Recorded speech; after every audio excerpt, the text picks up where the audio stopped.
Give me some volume and go full screen. What you know now, do you wish you had a third term? You know what? If I could make an arrangement where I had a stand-in, a front man or front woman, and they had an earpiece in, and I was just in my basement in my sweats, looking through the stuff, and then I could sort of deliver the lines, but somebody else was doing all the talking and ceremony, I'd be fine with that. We know he wasn't really running the country. Yeah. We used to think he was actually running the country, and now they're like, no, he didn't even see those executive orders. That was all auto. Divorce rumors continue to escalate for the Obamas. Hopefully they can settle it like men. Terrible that you would applaud that. Barack Obama has shifted from politics to Hollywood, stepping away from the White House podium to embrace Netflix and a luxurious beachfront lifestyle. The former president is now releasing memoirs with the frequency of mixtapes and offering advice from a position of notable contradictions. However, figures like Joe Rogan and Greg Gutfeld remain skeptical, challenging the polished image he projects. They are questioning whether Obama's legacy is as substantial as it appears, claiming it's all style with little substance. This critical examination highlights a tension between Obama's public persona and the reality behind the scenes, all while he secures a production deal in the process. Water? I'm serious. I'm thirsty. Can I get a glass of water? This is not a prank. You never seen it? No. Oh my God, it's amazing. Oh, it's amazing. no. He gets a glass of Flint tap water, and I swear to God, he drinks it like this, like this. Problem He's is solved? bullshitting the world. Watch this. Can I get some water? I really did need a glass of water. This is not a stunt. Usually when something isn't a stunt, you have to say It's that. 100% a stunt. When was the last time a president stopped a speech to ask, can I get a glass of water? What? They would never do that. They would have water ready for him. No, you bring a fucking water on stage. Is Obama gay, needing attention over an old letter? What? I should read that again. Anyway, no, we'll just keep going. The New York Post obtained a redacted portion of a handwritten letter the former president sent to his then college girlfriend, Alex McNear. Alex, eh? Back in 1982. He talked about his, quote, androgynous mind and wrote, and I'm quoting Obama here, I make love to men daily, but in the imagination. Barack Obama entered the historical stage equipped with a pen, a teleprompter, and a sense of confidence rooted in the belief that hope could be a sustainable policy. His 8 years in office showcased an ability to speak with eloquence, yet often left audiences questioning the substance behind his words. His presidency has been described as a series of TED Talks, with the added layer of Secret Service protection. While his speeches were filled with profound-sounding rhetoric, the tangible outcomes often left critics asking if the words matched the actions. His supporters, however, applauded enthusiastically, as though each statement he made held monumental significance. Michelle Obama surprised fans on our new podcast by saying her pet peeve about her husband is that he's chronically late. For example, we're still waiting on him to admit he's from Kenya. And as for Barack's pet peeve about Michelle, he's mad that she keeps leaving the toilet seat up. When she cleans it.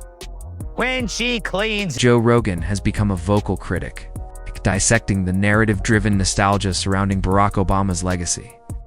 Known for his unique blend of humor and intellect, Rogan often challenges conventional perspectives. He's not buying the image of Obama as a statesman. Instead, he likens him to a comedian who landed a Netflix special without offering any real substance. From the very first, let me be clear of Obama's speeches, Rogan saw through the facade. For him, Obama's approach wasn't about delivering clarity, but rather offering a political version of interpretive dance. A lot of movement, but little to no substance. Roasting Trump in the audience, and you could see Trump in his head going, oh, okay, I'm gonna run now. Like, that might have been the thing that got him to run. No one is happier, no one is prouder to put this birth certificate matter to rest than the Donald. And that's because he can finally get back to focusing on the issues that matter. Did we fake the moon landing? What really happened in Roswell? And where are Biggie and Tupac? That one moment where Obama was talking to him might be the reason why Trump was like, Greg Gutfeld enters the scene with his trademark smirk, a clear indication that he's about to dismantle a public. Image armed with nothing but sarcasm and a Red Bull, and Barack Obama provided ample material. A man who earned a Nobel Peace Prize before even stepping foot in the White House, only to later order drone strikes across the Middle East while enjoying the company of Hollywood elites. It's a stark contradiction, like a pacifist winning a UFC belt before the first round, then entering the ring armed with a steel chair, as a chorus of journalists provides backup. President number 44 wants to help the left censor more. Former President Obama, if that's his real name, is launching a campaign to stop the spread of disinformation, which he called a real challenge for our democracy, and also for his former Veep, who's challenged by questions like, what's my name and why am I nude in the rose? If Joe Rogan approaches foreign policy with the intensity of a pit bull, ripping into it as though it were a pair of overpriced Italian loafers, rather than analyzing diplomacy, Rogan calls it out like a UFC referee watching a fighter tap out under the weight of an overwhelming series of strategic airstrikes. He critiques Obama's infamous red line in Syria, comparing it to a survivalist. With a broken compass entirely ineffective, yet still potentially hazardous, the former president's warning to dictator Bashar al-Assad was delivered with the gravitas of a school principal reprimanding a student for skipping lunch, but in the end, it carried no real weight. Spoiler alert, Assad didn't flinch, and neither did the situation. Obama said he was a jacket. The young lady seems like a perfectly nice person. She's getting her award. What's he doing up there? He's a jack. It's like, oh, really? Well, you. It's about the Taylor Swift thing. Now, all this stuff. That guy's a jack. Like, wasn't even that harsh of an insult. And he said it privately, and I think somebody heard it. I don't think he said it to be public. I'm assuming all this stuff. Where's the pool? Come on, guys. Cut the president some slack. Oh, here it is. Seems like a perfectly nice person. He's getting her award. Why would he do that? He's a jack. No. Greg Gutfeld takes a sharp economic angle, dissecting it with the kind of biting sarcasm that only he can deliver. He revisits the infamous shovel-ready Jobs promise, turning it into a theatrical performance. The only thing truly ready was the public's eagerness to believe anything that sounded vaguely inspiring. It was like ordering a steak, only to be served a scented candle. The economic recovery emerging from the 2008 financial crisis seemed to stagger forward as if still hungover from the campaign slogans. However, if success were measured by how many times Obama could say, "Recovery summer," without breaking into laughter, then he was indeed succeeding. Joe Rogan can't help but highlight the irony of Obama adopting a Wall Street persona while presenting himself as the savior of Main Street. The former president attended Goldman Sachs events with the enthusiasm of a roadie who had misplaced his guitar but still hoped to perform. He bailed out the banks, left homeowners to struggle, and then strutted onto the stage as if he had taught the nation to swim. It's akin to robbing your neighbor's house and then receiving a thank you note for saving the neighborhood. Gutfeld then moves on to the healthcare debate, using sarcasm like a sharp tool. Obamacare, often hailed as Obama's domestic legacy, was sold as a miracle solution until the reality hit. What was marketed as universal care soon felt more like a choose-your-own-adventure book, written by the DMV. The website launch was such a disaster that it made MySpace look like Amazon. Yet throughout the chaos, Obama maintained his calm demeanor, as if he were a wedding DJ, unaware that the speakers were on fire. We miss Barack Obama. Juan does. There he is. In a recent speech, he said he had no real scandals in his White House, a jab at Trump. We didn't have a scandal that embarrassed us. I know that seems like a low bar. Generally speaking, you didn't hear about a lot of drama inside our White House. No drama. So to quote the TSA officer whose dog just sniffed my carry-on, let's unpack this. So why didn't you hear much about O's White House? Well, who was brave enough to look? There was never a cozier relationship between a president and the media, ever. If the White House were a bed, the press... And Joe Rogan delves into the cultural divide that flourished during Obama's presidency. Under his leadership, America didn't simply shift into identity politics, it dove in headfirst, kin to a child cannonballing into a pool of Tumblr hashtags. Rogan, known for tackling uncomfortable truths, couldn't overlook the irony. The man who campaigned on uniting the nation ended up fragmenting it into more categories than an entire aisle of organic snacks.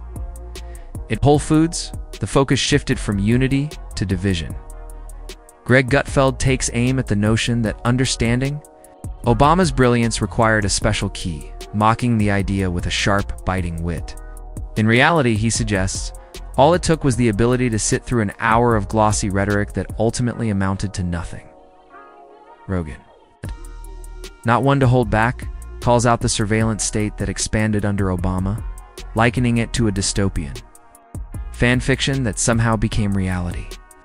The NSA, which was supposed to monitor terrorists, was now allegedly listening in on much more mundane matters, like grandma's banana bread recipe. The man who ran on a platform of transparency, ironically, constructed a digital panopticon, handing over control to the deep state with a casual wink.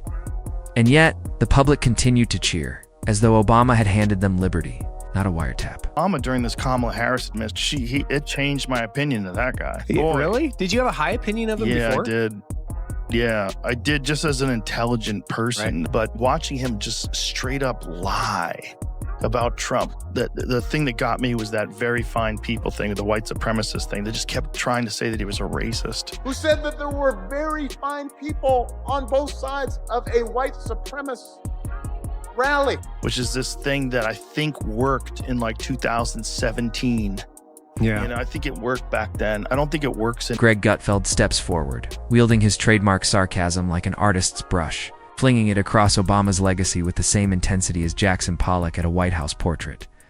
He critiques the Iran deal, describing it as a foreign policy gamble akin to a broken roulette wheel in Las Vegas, by handing billions to a regime that openly chants death to America.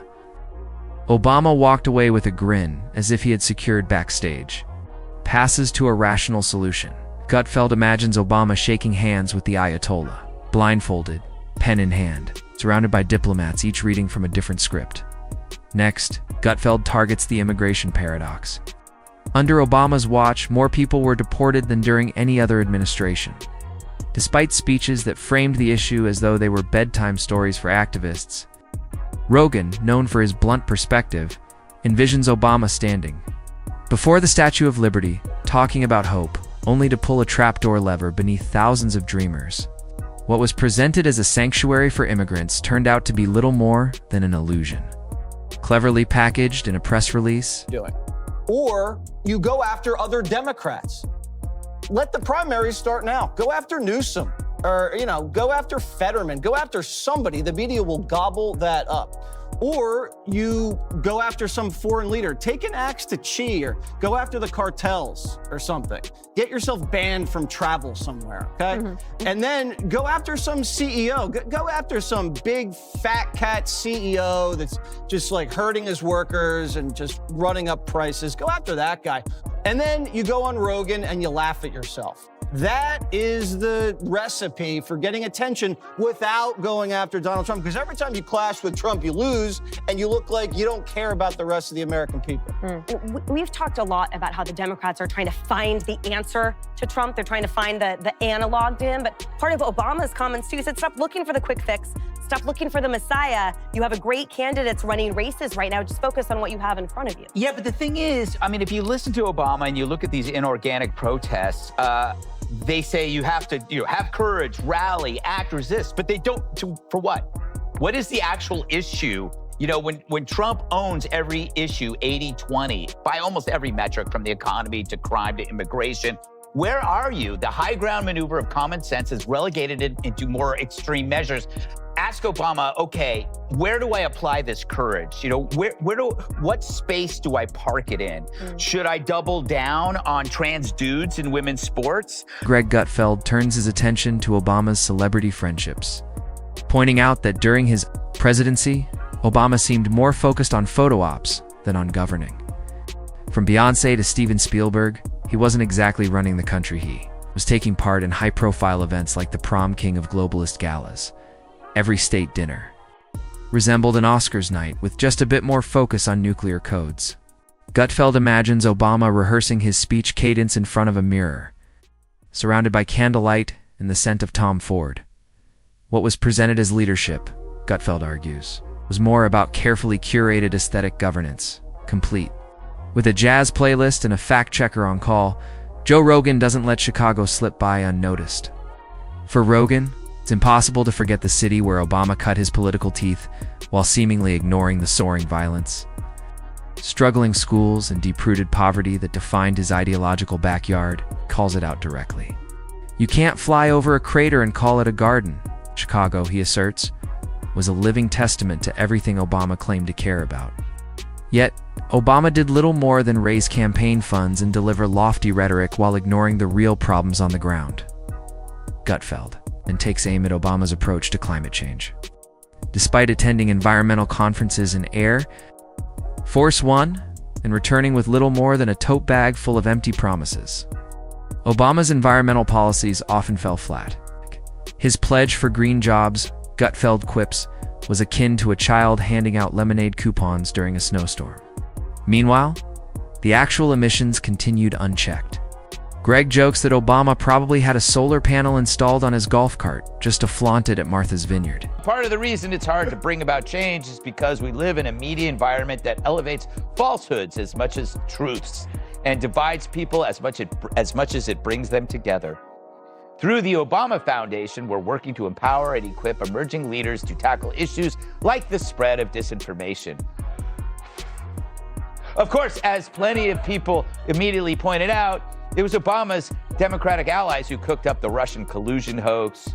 Or how about Nick Sandmann, hands up, don't shoot, don't say gay, or the Hunter laptop story. They're all stories where the public was shielded from the truth with help from the Democratic-friendly legacy media, who try to diss any information that threatens their narrative. And by narrative, Joe Rogan throws a punch at Obama's post-presidency transformation. Now a global influencer with a podcast and a production company, Obama has shifted from governing to preaching responsibility while residing in an oceanfront mansion. Rogan compares it to a man who once sold his soul for attention, now selling motivational merchandise to his former supporters. He argues, you can't warn the world about rising seas while relaxing with a cocktail in a property just 5 feet above sea level. Greg Gutfeld takes on the issue of race. Obama had a unique historical chance to unify the nation and transcend racial divides. Instead, Gutfeld argues, he fostered division, almost as if sprinkling it like Parmesan on a meal.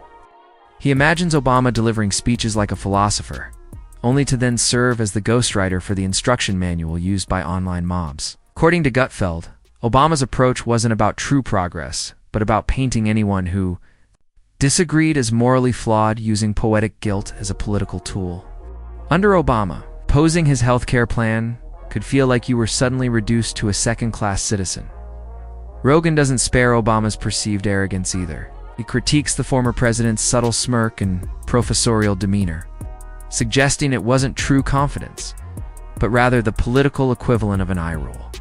Rogan refers to it as Harvard swagger, where the IQ is assumed and the accountability is conveniently passed off. Obama, according to Rogan, acted as though any question from the public was beneath him unless it came from a Vanity Fair writer or a room full of Ivy League interns. And when it came to criticism, Rogan points out, his skin was thinner than the economic recovery chart in 2010. Remember when they gave that speech, when he gave a speech on television, and everybody was like, fuck this. And then they go, it kind of just went away. It was one of the most beautiful moments in modern American history. People really actually stood up and stopped a war from happening. Today, I authorize the Armed Forces of the United States to begin a limited military action in Libya in support of an international effort to protect. Greg Gutfeld isn't letting go of the education issue either. He points out that Obama's efforts to empower unions far outweighed his attempts to address the failings of inner-city schools. Gutfeld mocks the idea that someone so respected by academia could allow these schools to deteriorate, all while funding studies on the effects of climate change on squirrels. When it came to school choice, Obama's response was a firm no. Parental involvement? Optional. But if you wanted a lecture on systemic obstacles, Obama was ready with a 40-slide PowerPoint presentation and an army of consultants.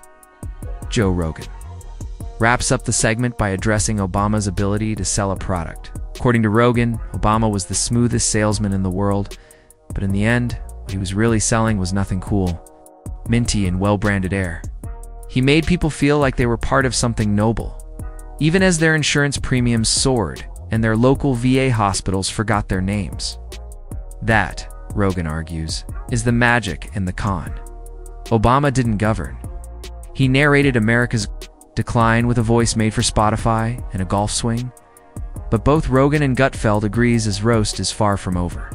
There's still more glitter in the illusion, more myths to debunk, more symbolic trophies collecting dust in Obama's moral trophy CASA collection, built on rhetoric as a substitute for real results. They're not done yet. Not even close. And just when you think the curtain has closed, Obama reappears with a Netflix deal and a memoir every 14 minutes. If you watch Fox News on a regular basis, it is a constant menu. They will find, like, folks who make me mad. So let's analyze. He says Fox goes out of its way to locate and then demonize the poor. For what reason? So we can kill and eat them? His criticism is absurd because he never suggests a motive. FNC is always focused on policies that keep the poor poor. Joe Rogan can't help but laugh at the irony. He points out that here's a man who spent 8 years avoiding accountability, only to now offer life advice as if he were the Dalai Lama with a drone license. According to Rogan, it's not leadership, it's lifestyle branding. Obama turned his presidency into a streaming franchise, rebranding his image for profit. Greg Gutfeld jumps in, seizing on this like the final punchline of a comedy roast. Obama didn't retire, he rebranded himself. Now pitching documentaries about American struggles while living in a multi-million-dollar estate. More secure than Fort Knox, Gutfeld quips that it seems like reality itself needs a background check. Just to get past Obama's security gate, Rogan then highlights the irony of it all. Obama, he argues, taught the public to value symbolism over substance. And now, he's capitalizing on it, much like a tech entrepreneur who's just discovered the art of public speaking. Rogan's critique is blunt. The country didn't improve. But it became better at pretending things were profound simply because they were said slowly with gravitas. Behind it all, according to Rogan, was the same polished emptiness wrapped in a designer suit.